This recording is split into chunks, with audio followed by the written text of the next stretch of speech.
Hello, everyone, and welcome back to the Mindbody Medicine for Chronic Pain podcast. I am so glad that you are here. My name is Sean Hershey, and I am a therapist, and I specialize in helping people heal from chronic pain and chronic symptoms using emotional and psychological modalities.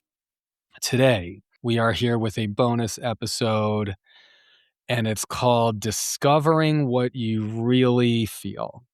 So that's what we're here to talk about today. Okay. In TMS work, when we're working to uncover emotions, we're looking for the feelings that are hard to feel. So people often ask in TMS work, like, how do I know what I'm really feeling? How do I feel my feelings? How do I get to my feelings? Okay. This bonus episode is for you. Discovering what you really feel. So like I said, we're looking for the feelings in TMS work. We're looking for the feelings that are hard to feel. We're looking for the exiled parts. Let me give an example. Maybe you're someone who's always angry. So you think, well, TMS work couldn't possibly apply to you because you're always feeling anger. So you don't have repressed rage. Okay, then we're looking underneath the anger. If you have chronic pain, then we're looking for emotions. So, and maybe anger isn't the unsafe, the emotion that you feel unsafe to feel, the emotion you repress. Maybe that isn't anger for you. For a lot of people, it is. Maybe it isn't for you. Okay, then it's something else. What we're looking for, if your first reaction is like, well, I don't feel that. I don't feel jealous. I don't feel I don't feel rejected. I don't feel scared. I don't feel insecure. I don't feel threatened. I don't feel hurt. I'm not ashamed. Is that real? Are those your defenses talking? Because those things might be what you're feeling. Okay? So what we're looking for are the emotions that are hard to feel, the emotions that you're scared to feel, the emotions that are exiled. If we're talking in parts work language, if we're using internal family systems, we're looking for the exiled parts. Those are the emotions that we're looking for. All right. So what are you really feeling? Today, we're going to just talk briefly about discovering what you really feel. And we're going into it with this lens. The lens is we're looking for the emotions that you're defended against and the emotions that you wish you didn't feel and the emotions the parts of you say you don't feel. I don't feel that. Or I don't feel that. But okay, it's time to it's time to get humble with yourself and look at what do you really feel. All right. So I'm going to give three, like, kind of just to, like, as we're doing like a fun bonus episode, I'm going to give three kind of like fun examples that are like silly but real. Okay. And this is me, as you know from listening to this podcast. I do share a lot about myself because one of the major points of this podcast is that I want to be here with you. You are healing from chronic pain, and that is a difficult journey. And for many people, it's a lonely journey. And so I want to be here with you on the path. You are not alone. So I share a lot of myself. That said, of course, I have boundaries. So like I'm not sharing like the deepest, most profound emotions that I feel and have discovered through this practice because those are for me. I'd encourage you to have boundaries with yourself and your emotions as well. But okay, we're gonna get into three little examples and hope. I mean, I have the three little bullet points. I think it's gonna be fun. Hopefully, you think it's fun too. Okay, number one, discovering what you really feel. Gia Tolentino. I'm sure some people listening to this podcast are familiar with Gia Tolentino. She is the author of a book called Trick Mirror, which came out in 2019. And when that book came out, it was all the rage. Gia Tolentino, I think it must be my age or like a couple years older, younger. She's like just around my age. And when the book Trick Mirror came out, everyone was reading it. Everybody loved it. Gia Tolentino was on TV. Gia Tolentino was on podcasts. Gia Tolentino was being interviewed on all these YouTube channels. Gia Tolentino was fucking everywhere. And I remember saying to a group of my friends, I hate Gia Tolentino. And I remember this was like well before I found TMS work, but I remember like reflecting on that statement, the statement I hate Gia Tolentino. I remember reflecting on that and then going back to this same group of friends and we were like joking around, but serious. And I was saying like, remember when I said I hate Gia Tolentino? Okay. I want to get more real with myself about when I hate someone versus when I'm jealous of someone. Because I think I only hate Gia Tolentino because I'm jealous of her. And everybody, at the time, Gia Tolentino was like the voice of the generation. She was the everyone's favorite millennial. And I was like, oh, if I'm being honest with myself, there were parts of me that were jealous of that. I was like, this woman gets to be the voice of the generation and everyone's favorite millennial. Like, what about me? Like, what about me? And I at the time was definitely um not everyone's favorite millennial, and I'm still not. And I don't know that I ever would be. But the important thing to know is that my surface level hatred towards this like really truly wonderful person who wrote this very interesting book, and she's cool, like Gia Tolentino's great. The reason I hate her is because I like her and because everyone likes her. So what does that mean? Discovering what I really feel, it means I'm jealous. And what does that mean? When we look at what we really feel, we get to see more into who we really are. And I was like, there's something about that I admire, which means there's something in that I want. Now, I mean, is it reasonable to be like, I'm going to be as famous as Gia Tolentino? Highly doubtful. One of the things I remember watching, I watched an interview with her where she was just like, "Oh yeah, the internet just like makes sense to me. Like I was just super like Instagram algorithms, anything that involves posting, like it just comes super naturally to me. It's like I was just born to do this. Like I get a million followers on everything I ever do. Like I was just born to do this." And I'm like, "Well, fuck you." 'Cause I'm not. Like, I'm the type who has at that time, I had my little private Instagram or, my personal Instagram, and that was really my only social media with my, like, just, like, couple hundred followers who are, like, my friends. I'm like, "What? How do you just, like, know how to, like, do the internet?" I was like, That's insane." And my surface level, I hate her. Deeper, if I'm being real, was I was jealous of her. And then if you go underneath that, what you really see is like, what do I really want?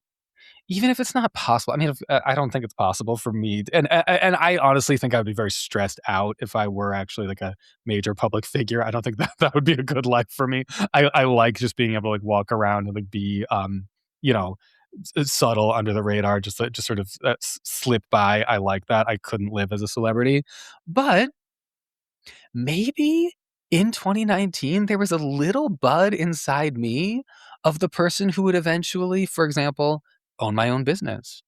The person who I would eventually become who would be the host of this podcast. The person who would eventually be like speaking about chronic pain for an audience. And maybe that bud is still growing. Maybe that there's more there. Maybe there's more that I will share and do with that part of me.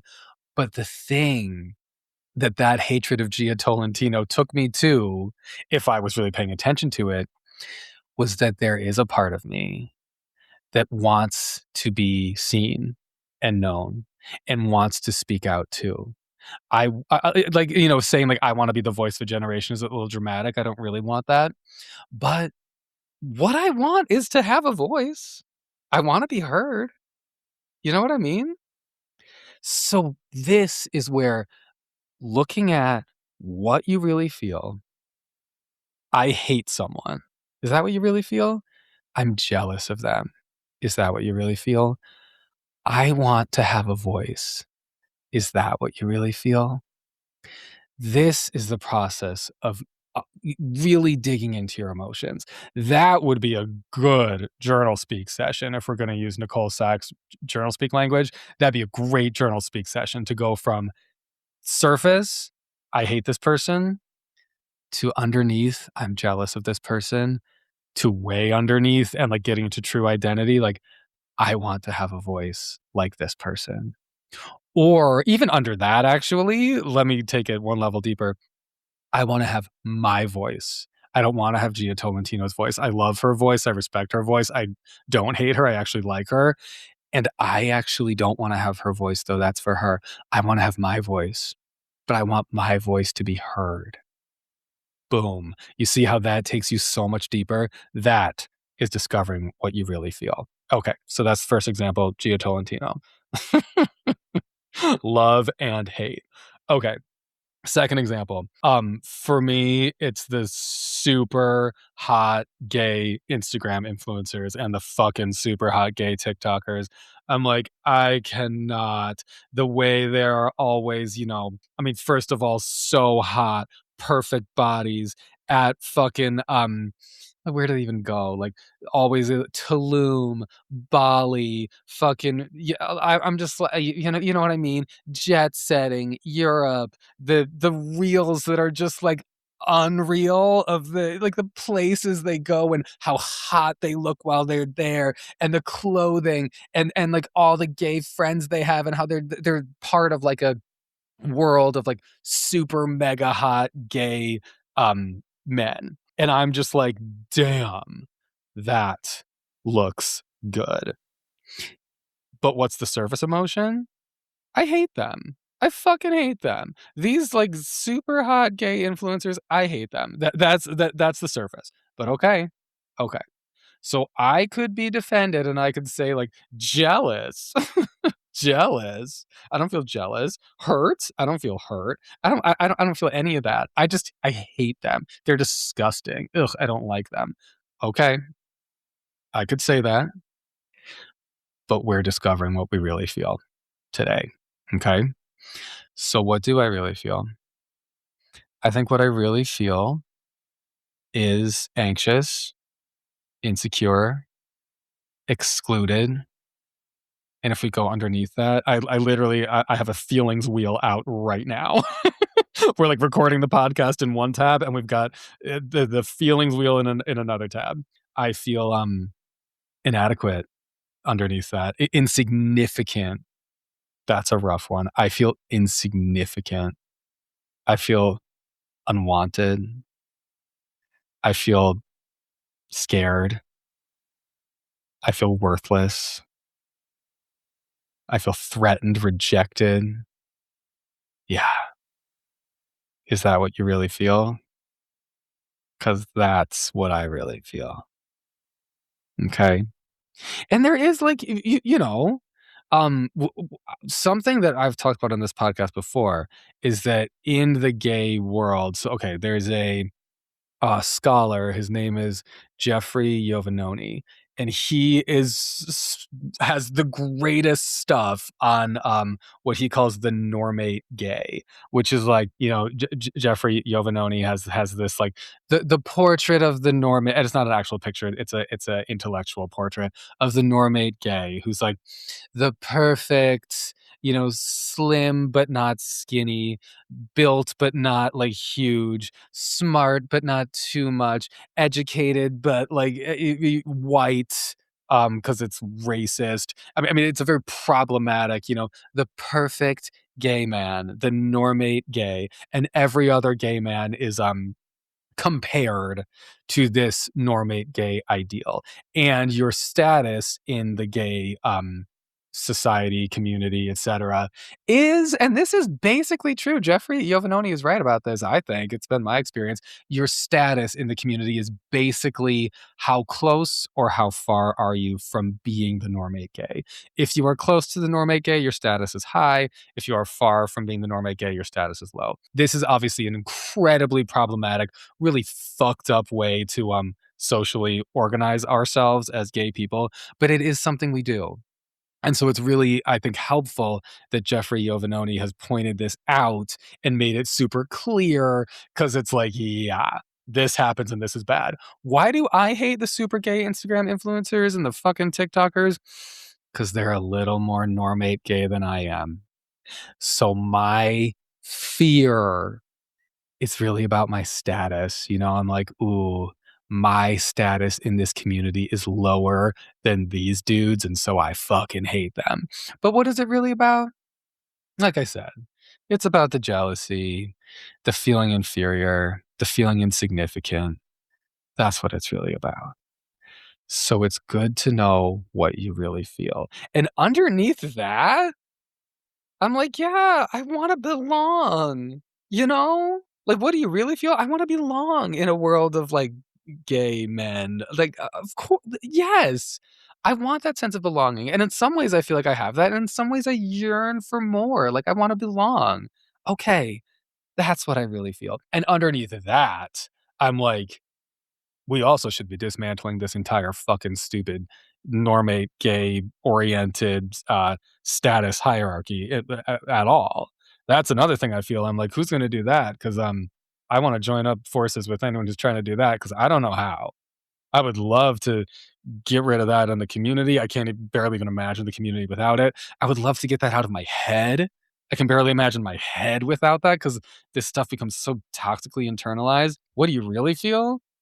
Yeah, I feel like I wanna, like, fucking kn knock that shit out and move past it. That's what I really feel. And you see how, again, that helps you know who you are. When you look at what you really feel, then you see who you are. You go from, "I hate these fucking influencers," to, like, "I'm actually jealous of these fucking influencers," to, like, "I wanna belong," to, like, "I wanna be an activist who changes the face of gay, hierarchy, gay social organization." And not that I'm saying, like, I want to and need to do that by myself. I wanna be part of that. I wanna be part of a movement that dismantles the dumb shit. And I mean, in a lot of ways, I probably uphold the dumb shit because it's so fucking internalized in my head. I don't want that. Whoa, doesn't that open a whole gate towards a whole world of being more authentically myself? Like, you see how that opens a whole gate? That that is getting in touch with what you really feel, and that's getting in touch with who you really are. Okay, so that's number 1, Gia Tolentino, love. Number 2, the gay influencers, hate. But you know what's under that hate. There's a lot more there. 3. All right. This is the final circle of discovering what you really feel hell for today's podcast episode. And I say hell as a joke, but as like, it's kind of serious, because facing your emotions can feel like an inner circle of hell. Emotions hurt. Okay, that's why they cause chronic pain. It wouldn't hurt so bad if it didn't hurt so bad. Okay, it wouldn't hurt so bad if it didn't hurt so bad. All right. So part 3, the final circle of hell in the discussion, discovering what you really feel. So I'm going to use a fake name for this person, Amanda. Her name is not really Amanda, but Amanda. Amanda is someone who probably wouldn't remember me, wouldn't know who I was, but I remember her.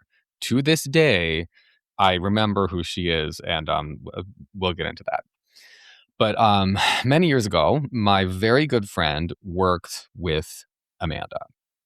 And they had a very social workplace, and they all hung out all the time. So I would hang out with, like, that crew sometimes too. And Amanda. Everyone was like, "Oh my god, Amanda this. Oh my god, Amanda that. Oh my god, Amanda's so good at this job. Oh my god, Amanda stays on top of everything. Oh, I wish I had hair like Amanda. Oh my god, I wish my stomach was as flat as Amanda's. She's so pretty. She's so hot. Everything looks so good on her. I could never pull that off. She's perfect. Amanda's so smart. Amanda's so, like, such an effective white woman anti-racist ally, literally, because that was part of her personality too. You can't make this shit up." Everyone was like, "I love Amanda." Okay. And me, I was like, Amanda? Like, this woman to me was slimy. Like, in my humble opinion, like, this woman was fake as fuck. Look, like slimy. She was like seedy. Like there seemed to be like a very obvious seedy underbelly in the vibes I was picking up from her. Like desperate social climber, just like thinly disguised. Like I truly thought she was like a low key awful person. Of course, I was jealous of the validation she was constantly receiving. Of course, we will get into that. But I actually honestly did dislike Amanda. And Amanda paid zero attention to me because I'm pretty sure like I was of no use to her. Like she was a social climber and I was just like some random social worker who was, Amanda's coworker's friend. Total nobody. And Amanda was somebody, you know? She was literally quote unquote perfect. Which like truly she kind of was. Like I will give her that. Like she had like hot, young, successful white woman millennial like down. She was winning that game. And I was just the gay man in the background who many people didn't really notice, which is normal for queer people to feel pretty much overlooked in straight spaces, which is what this friend's workplace social events were. They were absolutely straight spaces. And just want to say hi, hello to my gay and queer friends. I see you on the sidelines of these straight events. I see you. And that's where I was. On the sidelines, kind of irrelevant, kind of not flourishing and not like a somebody. And I hated Amanda. And of course, I was, as is the theme of this podcast episode, jealous. Yes, I was jealous. Amanda made me feel inadequate, inferior, insignificant. And this is me like taking all that out literally to this day on this poor woman who was like truly very competent and successful and hot. Like good for her. I should like leave her in peace. So that was many, many years ago. And things change. People evolved. Time moves on. And anyone who lives in New York knows like this city has a lot of opportunity. Many things are possible in New York. And a cool thing about being here is that like you can like sort of be like adjacent to big deal people and big deal stuff. And Amanda. Well, yes. Amanda now works for a very major celebrity. I am willing to bet that probably every single person listening to this podcast has heard this celebrity's name and would know a little bit about who this celebrity is. If not a lot about who this celebrity is. Amanda works for like a big time A-lister. And no, I am not going to say who. And Amanda is not Amanda's name, but Amanda, like, honestly, okay, it's kind of even worse than just that. Not only does Amanda work for a major A-list celebrity, Amanda has actually been instrumental in this celebrity's like behind the scenes operation. Like Amanda is not the intern, okay? Like she's like got a seat at the table. Amanda is incredibly successful. Okay. Of anyone I know, Amanda's probably the most successful person, period. Um, and like when my friends and I have parties, like now we're like, LOL, we should invite Amanda because she might be able to bring fill in the blank celebrity or other people who travel in like that celebrity's orbit. And some of my friends are still like connected to her a little bit, but honestly, me, like she probably does not remember who Sean Hershey is. And I'm over here thinking about and talking about Amanda. And I'm just like, good Lord. But let me tell you, that's not even the last straw. It's not even the last straw. What's the last straw? Oh, I'll give you the last straw, which happened recently.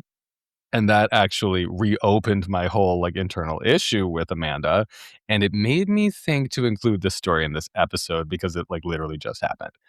So a few weeks ago, It was my friend's birthday, and my friend is a musician, and he played a show the night of his birthday, and a bunch of us went out to the show, and it was at, like, a cool venue in Brooklyn. Many of my friends were there, many other people were there, vibes were great. I ate bread. Speaking to my TMS people, you know how it is. I ate bread, which, of course, you know that I fucking feared gluten like the plague for years. Honestly, maybe like over a decade, I feared gluten like the plague, and I still don't eat a lot of bread because I'm so used to seeing it as like not food. But yes, as a side note, at this event, I did eat bread, and my stomach was all good. You know, because that's how my stomach rolls now.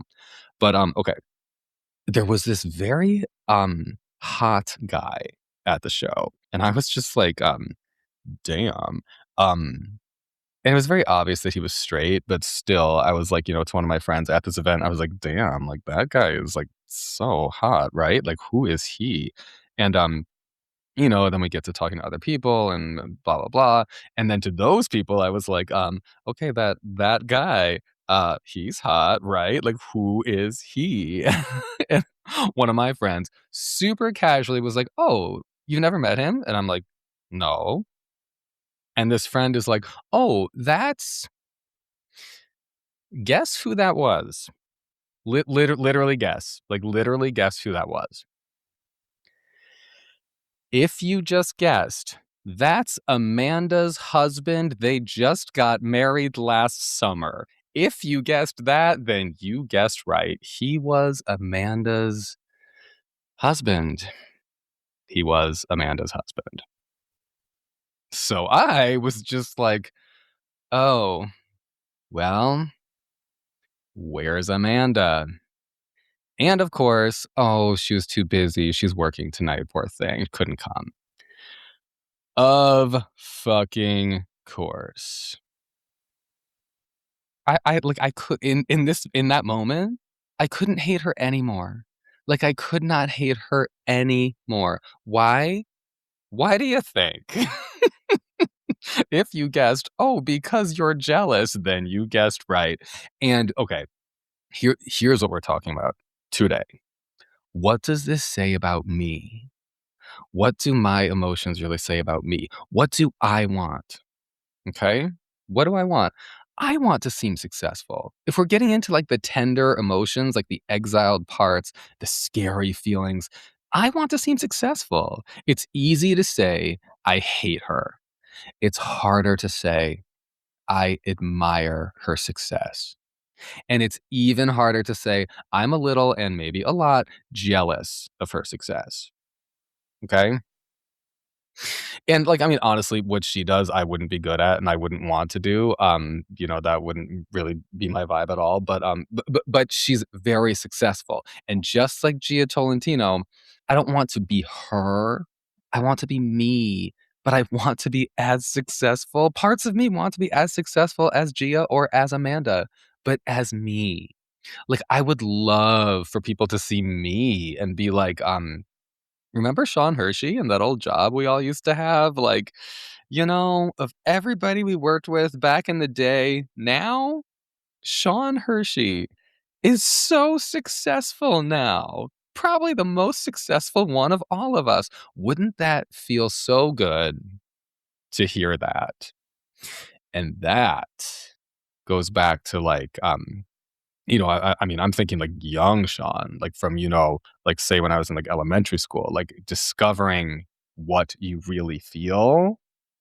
Let's go there. This conversation easily takes us back to that inner child, like little Sean, who was very small. I mean, like not physically small. I was very like average sized.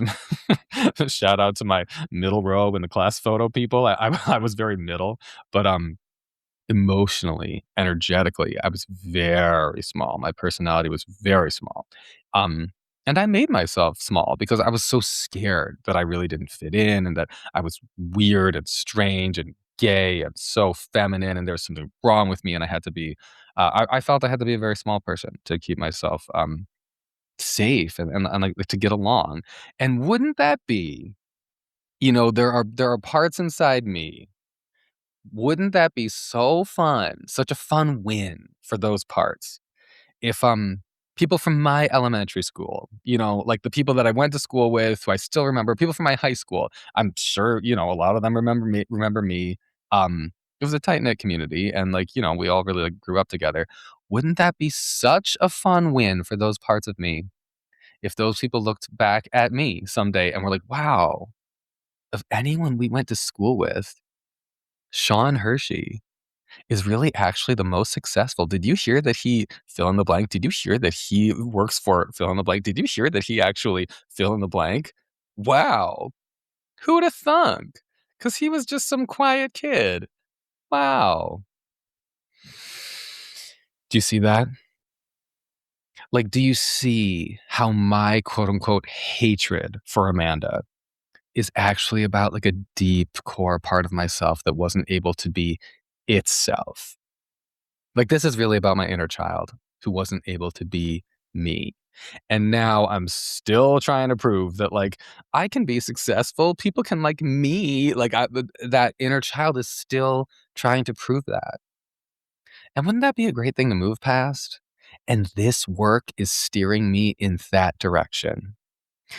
And what I'm saying to you is let it steer you in that direction too. That direction of understanding yourself better and letting go. That direction of letting go. What if I just liked myself? What if I just was? What if I just felt that I was successful? And honestly, like fuck that. Throw out the word successful. It doesn't really matter in this context. What if I just knew that I was a legit person who matters and I was enough and I didn't need I didn't need people to admire me. Wouldn't that be great? Because my need for that and my desire for that is probably partially a trauma response, you know what I mean? And life is complex. My desire to be seen as good by others is also just a normal desire, something that most people want. Most of you want that too, and that is okay, right? It is okay to be a human who wants normal human things, okay? Right? Wow. Wow, wow, wow. So, you see how discovering what you really feel is so helpful in discovering who you really are. And when you know what you really feel and who you really are, you can live in integrity with yourself. And as you can see, this is still a journey for me because I really am sometimes living in the surface level, unexamined, I hate Amanda energy. And okay, all right. But mind body work invites me and you deeper. Hating Amanda is accomplishing nothing. Sure, like, it is something I feel, okay, but it's not discovering what I really feel. That's the theme today. It's not. Hating Amanda is not discovering what I really feel. That is the door or the window that I can open and walk through and do the deeper work that my body is calling me into, do the deeper exploration that my body is calling me into. Okay. You can live in alignment with yourself and you can get to a place where you're no longer so afraid of your feelings. You're no longer denying your feelings. And when your feelings no longer cause danger to you, that helps you become no longer afraid of who you are. And when your emotions and yourself are no longer causing a sense of danger to you, you know what that is. That is what heals chronic pain. That is what heals chronic symptoms. That's what that is. Period. So say, okay, in this example, when I eventually get to a place where I'm not even striving to be, proving myself, proving my worth, wanting to be seen as successful, and I'm definitely not in that place, but wouldn't the release of that need when I am there someday, wouldn't the release of that need to be seen as worthy by others, wouldn't that also release so much pressure from my mind body system? Right? Like, wouldn't that release so much pressure from yours? Because we wouldn't be like, oh no, I'm not this, I'm not that, I need this, I need that. Goodbye. Goodbye, goodbye, goodbye. Goodbye to all that. Wouldn't that be awesome if I didn't need that? If you didn't need that? Yeah, a release of that pressure would be great for you and me, and great for your body and mine. And, let's reel it back, because a really good place to start is not to think like, I have to release all my ego's desires and all my ego-driven pressures. Like, that's a long game. That is a long game. So let's not start there. A really good place to start is like, I have an ego that is part of me, and this is what it wants. And maybe it hates Amanda, whoever that figure is in your life. And so, okay, this is a part of me. Don't judge yourself for wanting to be as successful as Amanda. Don't judge yourself for hating her. And I will try not to judge myself for either of those things either. That's the next best step. And that allowing yourself to have an ego and not judging yourself for the parts of yourself that feel these ways, that will release a lot of pressure in your mind body system as well, right? Yeah, that will be a relief. Don't fight the parts of yourself. Let them be. No bad parts. Remember, allow them. Just allow. And then, in the wise words of Nicole Sachs and Lisa Eisenpresser, allow, name, stay, and then through that process comes release. Allow these parts of yourself to be, name them and get to know them, stay with them, and then someday release. And right now, this is something you can do right now. You can release the pressure of not allowing yourself to feel your feelings, judging yourself for your feelings, hating your feelings. You really can work on releasing that pressure now. Whatever parts of yourself are there that you're like, oh, it's bad for me to hate Amanda, or it's immature that I hate Amanda, or it's bad that okay, we can work on letting that go right now, today. Releasing all that pressure, all that self-judgment from your mind-body system. We can work on that right now, today. And that will help you heal your chronic pain, and that will help you heal your chronic symptoms. That is the healing. Okay. So many people doing TMS work have the question, how do I feel my emotions? How do I know what I really feel? Well, that is hard. And that is something you can discover, though. I can't do it for you, but I can help you do it for yourself. You see the examples I just provided. Let yourself feel into, like use that line of logic that I'm like sort of scaffolding. Use that for you and your life, because it'll be different than mine. But apply that logic to your life and your surface level emotions. Start at point A. That's the surface level. Then take it to point B. Then take it to point C. Then take it to point D. Then take it further. And I'm, using kind of like silly examples from my life, but even silly examples, if you explore them in depth, even silly examples take you real deep. So take yourself deep. Take yourself deep. That is my message to you. We all have emotions. You, me, everyone. This is how it is. Welcome to how life is. Befriend your emotions. Befriend yourself. That is the goal. Okay, this has been super fun. This was a good one. Gia, hot gay influencers, Amanda, these were fun little doorways into discovering what you really feel. And I'm glad we had this bonus episode talk.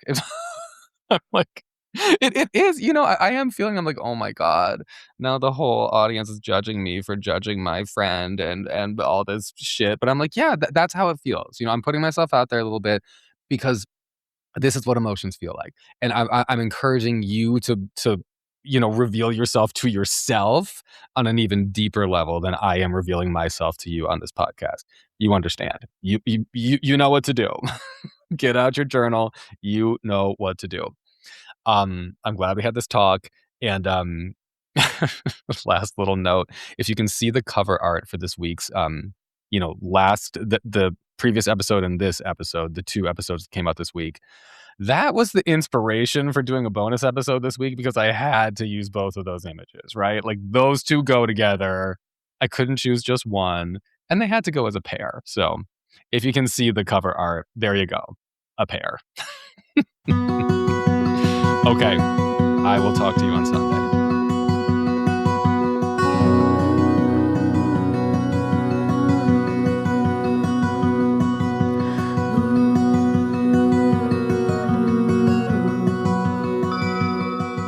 If you're looking for a therapist, you found one. And you can decide. Does my vibe resonate with you? Therapy is an opportunity. Therapy is an opportunity to tune into you, to learn to feel more comfortable being yourself, to feel more comfortable with your emotions, and to feel more comfortable existing in the world in your body. Do you have difficulties in your life? Maybe it's chronic pain, maybe it's something else. Maybe you want to become a person who likes yourself. Do you want a therapist to help you? And would you like me to get to know you and to help you? That is actually an option. You can find me at SeanHershey.com or MindBodyMedicineForChronicPain.com. Both go to the same place, and if you're looking for me, I'd welcome a message from you. SeanHershey.com, MindBodyMedicineForChronicPain.com, and you can request a free consultation.